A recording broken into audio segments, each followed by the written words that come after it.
vedare tinokuchingamidzai zvekare kune chimwe chirongwa pano paZim Facebook Secrets and Confessions. Tadzoka zvekare nemamwe mamessages.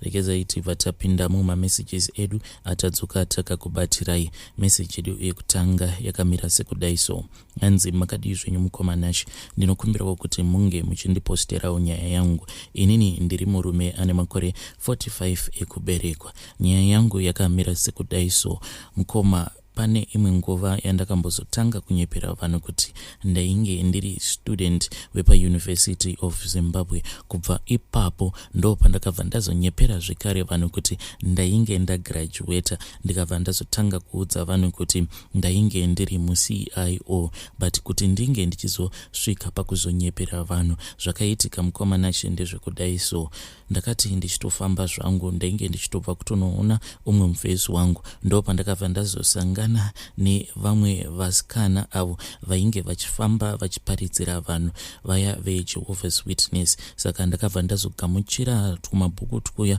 twavanopa vanhu paya pavanenge vachiparidzira vanhu. Ndagamuchira kabhuku kaya, ndo pandakabva ndazoona kuti pakati pevasikana ava painge paine umwe musikana uyo ainge akanakisisa zvekuti akabva azotora mwoyo wangu. Ndakati ndamukumbira phone number, ndokubva azoti iye ainge asina foni. Ndo makore aya ekuti mafoni ainge achiri kudhura, but akabva azondi-invita kuchechi kwavo. Saka akati andi-invita kuchechi kwavo kudaro, ndakabva ndatoona kuti apa ndaifanira kuti ndinge ndichitomboita lay low, ndobva ndatozotombonyepedzera sekunge munhu ainge atendeuka. Kunyange zvangu ndainge nditori chidhakwa paya ndichitozvisvutira zvangu fodya. Pose apa ndainge ndichizama kuti ndinge ndichimuimpressa sezvo musikana uyu ndainge ndamuda. Saka paakandi-invita pacho ndakabva ndatoona kuti kuchechi kwavo kainge kuine kamwe kainge kakaita kunge kaconference, but kainge kari kaconference kadiki diki. Ndakati ndataura naye kudaro pandakarealize kuti kainge kari kaconference, ndo pandakabva ndazoenda ndikabva ndazonotaura neumwe sawira wangu. Inini nasawira wangu uyu tainge tiri vanhu vekuti taitowirirana to the last point chaiko. Zvino ndakabva ndazotaura naye ndikati, shamwari, kune kwanda-invitwa apa, ikoko kwacho kwanda-invitwa kunotodiwa kuti munhu unge uchizoendawo wakarova smart. Dzedu idzi hembe dzechinika ikoko ndinoona sekunge dzisingashandi, painge pachitodiwa formal. Zvino amai vabhororo wangu at that time vainge vaine kaflea market kavo. Ndonguva iya yekuti vanhu vaiwanzokumhanya vachienda kuBotswana vachienda kunohoda hembe ikoko. Ende zvekare at that time ndo pakapinda dzimwe bhutsu dziya dzainge dziri mapointed shoes, but dziri point shoe kudaro dzainge dzakaita kunge zvimapushi. So saka takabva tazopora dzimwe hembe idzo dzaifanira kuti dzinge dzichizoenda kuflea market. Takabva tazotaura nemusikana uyo ainge achishandira amai veshamwari yangu, tikabva tamukumbira kuti aifanira kuti ange achitira madhiri, then over azotipa masutu maviri, over azotipa ne2 pairs of shoes. Takabva tazowirirana paya, tikabva tazongomupa mari yedrink, akabva azotipa 2 masuits ne2 pairs of shoes. Mukoma zvinhu zviya zvakatoita week zvakagara kumba kwedu kuitira kuti paya pavanenge vachizoita stock taking, iye akangotaura achiti kune vamwe vanhu vainge vakazvikwereta zvinhu izvozvo. Mukoma, zuva riya rakazoti rasvika, ndokubva tazopfeka hembe dzedu dziya tikabva tazoenda. Tichinosvika kuya tikabva tatoona kutoti chimoko chainge chakatotimirira. Apa tainge takatorova nemazi sunglasses apa nemasutu akafanana zvekare nemawatch. Saka chimoko chakati chichinotitarisa, chakabva chatova impressed. Paya ndokubva chatoti introducer kumasisters acho. Zvino conference iyaya yakazoti yongoramba ichingoenderera kumberi. Vanhu vazhinji vatainge tava kungosangana navo vainge vachingotibvunza kuti, kasi muri vanhu vemutemo here, munoita nezvei, nekuda kwedressing yatainge takarova, nekuti tainge takaita kuzvidzipa pahuro nematai. Apa takapfeka masutsu ainge akafanana. Paya conference yakati ichiitwa ndo patakabva tazosangana neumwe mudhara uya akabva azotidana ndokubva azotanga kutaura nesu. Iyewo ainge achitofungidzira kuti zvimwe kuda tainge tauya kuzofeya kana kuzoferefeta dzimwe nyaya. Tikabva tatoona kutoti panapa wainge uri mukana wainge wakanaka wekuti ndikwanise kuzonyatso kuimpresa bhebhi rangu riya randainge ndafambira. Unongomaziya mabhebhi anoenda kuchechi yeJehovah's Witness kuti havangokudi zvekudaro, unofanira kuti unge uchitoenda through that process. Saka takatoona kutoti kamubvunzirwo kacho katainge tichiitwa tainge titori vanhu vekutoti tainge tava kutopiwa an interview. Mukoma ndo pandakabva ndangokaruka ndarotomoka ndikabva ndatoti I am very sorry but zvinhu zvekuti hatitotendedzwi kuti tinge tichitaura but I work under the Criminal Intelligence Organization. Ndarauya mukoma haana kana kumbogara adhauta ndokubva atobvumira mudenga denga paya. Vakazongoramba vachingotibvunza kuti kasi pane ainge akapara mhosva here pasangano ravo. Tikabva tangoti aiwa tainge tangouyawo kuzoatenda church, ndokubva tatotendeuka paya tikabva tazototanga kutodzidziswa bhaibheri. Kudheni kwedu kwainge kwava kutouyawo vanhu vainge vachitopota vachitoyawo kuzotidzidzisawo bhaibheri. Apa mukoma bhebhi ndainge ndichingori Nyepera. Nguva zhinji zvandaitoita ndezvekutoti ndaitobuda pamba ndakatobata mazibhuku ano akawanda. Pose ipapo ndichibuda ndakabata mazi thick novels ayaya ndichiita sekunge madocuments andaifanira kuti ndinge ndichizoenda nawo kubasa. Ndainge ndichiitirawo vamwewo vainge vachipindawo kuchechi iyoyo yeJehovah's Witness vaigara kuma-areas ekwedu. Saka vaiwanzokuti kana vakazondiona ndichibuda zveshuwa ovha vazotofungidzira kutoti mufana uyu muCIO. Mbiri yacho yakazotofamba mukoma zvekuti by the time baby parakazondida ndakabva ndazotaura namukoma wangu because kuti ndinge ndichigara kuma-areas ekwedu uko kune family house yedu zvainge zvava kusaita because ndainge ndava kutya kuti vanhu vaikwanisa kuzoseka bhebhi rangu kana kuri kunzi rainge razongokaruka rasvika kumaraini ekwedu robva razosangana nemamero robva razoudzwa kuti muchinda wako uyu munhu anotongozvihaselera zvake, hakuna CIO waanomboita. Ndakazoti ndataura namukoma but handina kuvaudza chinangwa changu. Ndakangonyepedzera sekunge ndainge ndichidawo kungotsvakawo basa kuma-areas ekwavo because mukoma ivo vainge vachigara kuchitungwiza. Mukoma vakabva vati isbo mufana uya utsvake basa. Ndakabva ndazoenda ndokubva ndazotanga kugara namukoma kuchitungwiza kuya. Saka ndava kuchitungwiza ikoko kuti nditsvake basa rainge risingawanikwi. Kudzamara umwe musi mukoma vazodzoka ndokubva vazondiudza kuti vainge vataura neumwe bhururu wavo uyu ainge achishanda kumatipa aya, vanhu vaya vanoita zvekufamba vachichera river sand neivhu riya rekuvakisa. Saka ivo mukoma vakabva vati kana ndainge ndakashinga ndaikwanisa kuzowanirwa basa ikoko. Mukoma apa bhebhi munhu wekuti aifarira kugara achingoenda kumapikiniki achifarira kuendawo out but not kuenda kuma-outings zviya zvebvepfe. Munhu wekuti aifarira kuenda kuma-outings ainge ari decent. Paitodiwawo kutoti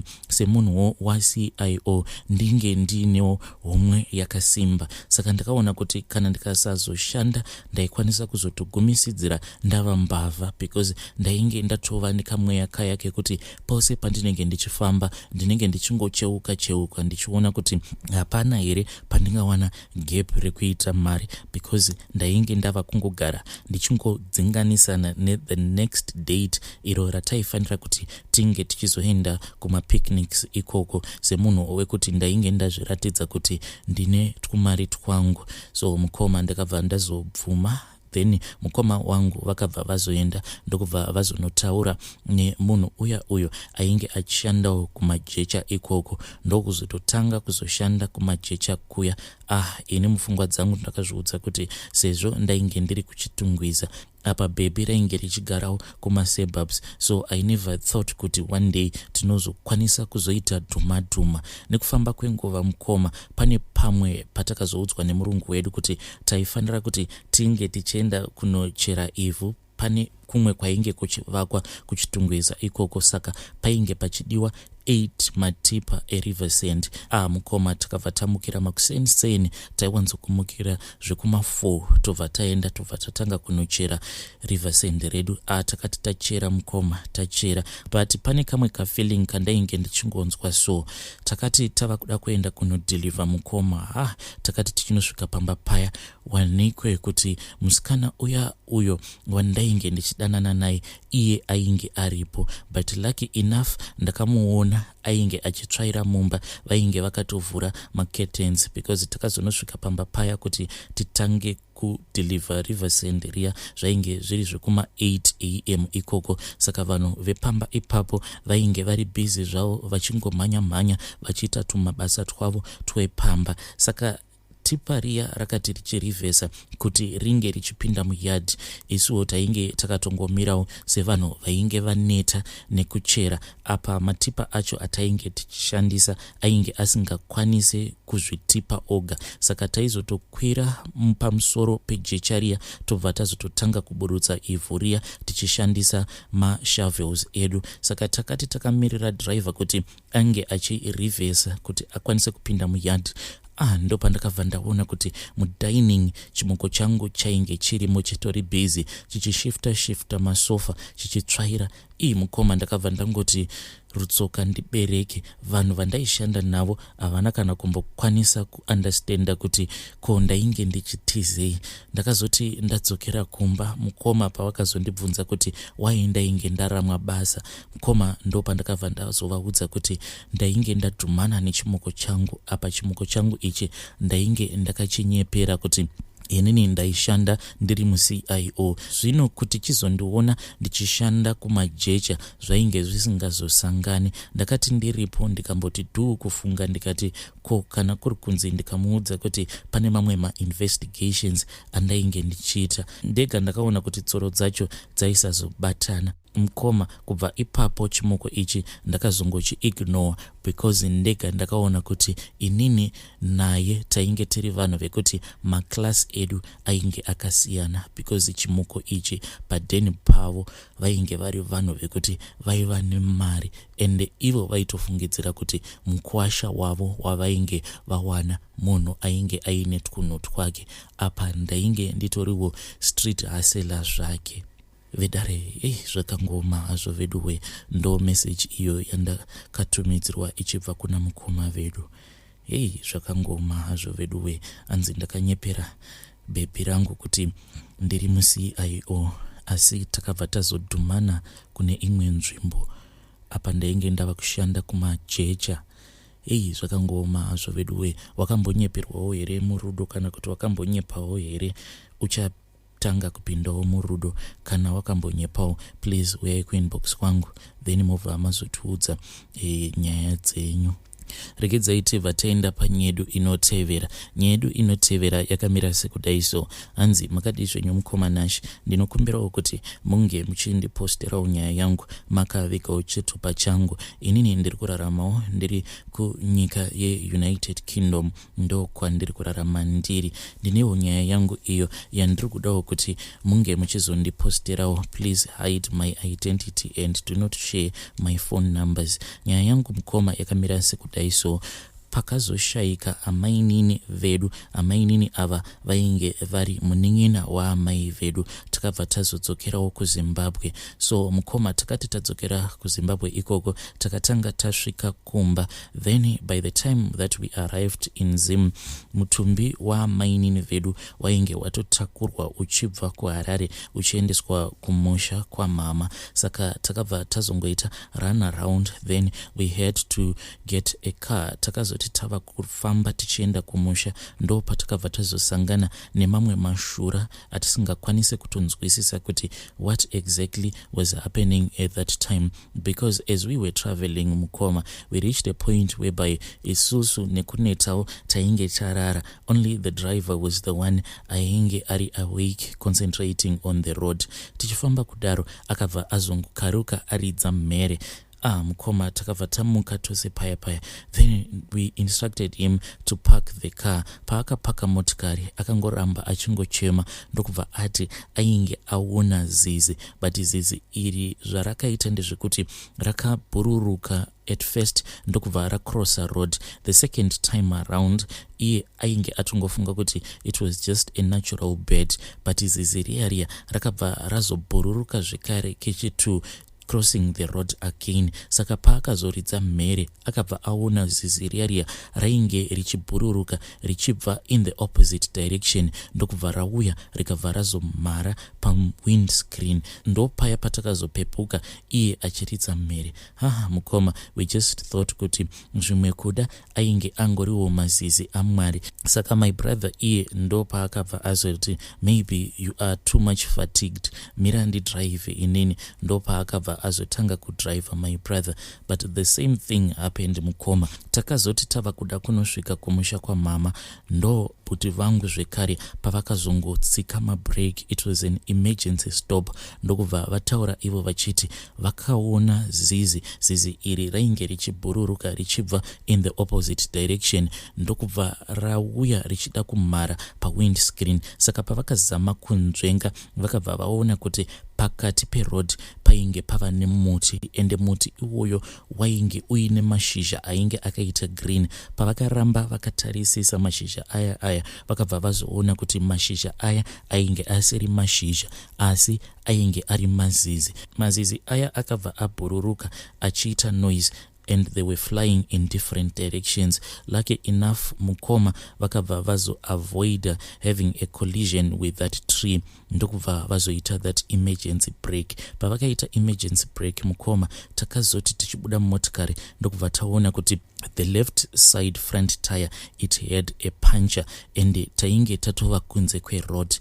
Mwari vakanaka mukoma, because just a few meters ahead pane kamwe kabridge so karipo. That bridge, that is where the tar road ends and the gravel road ndo painotangira, zvekuti ameno kuti chii chainge chichida kuitika ipapo.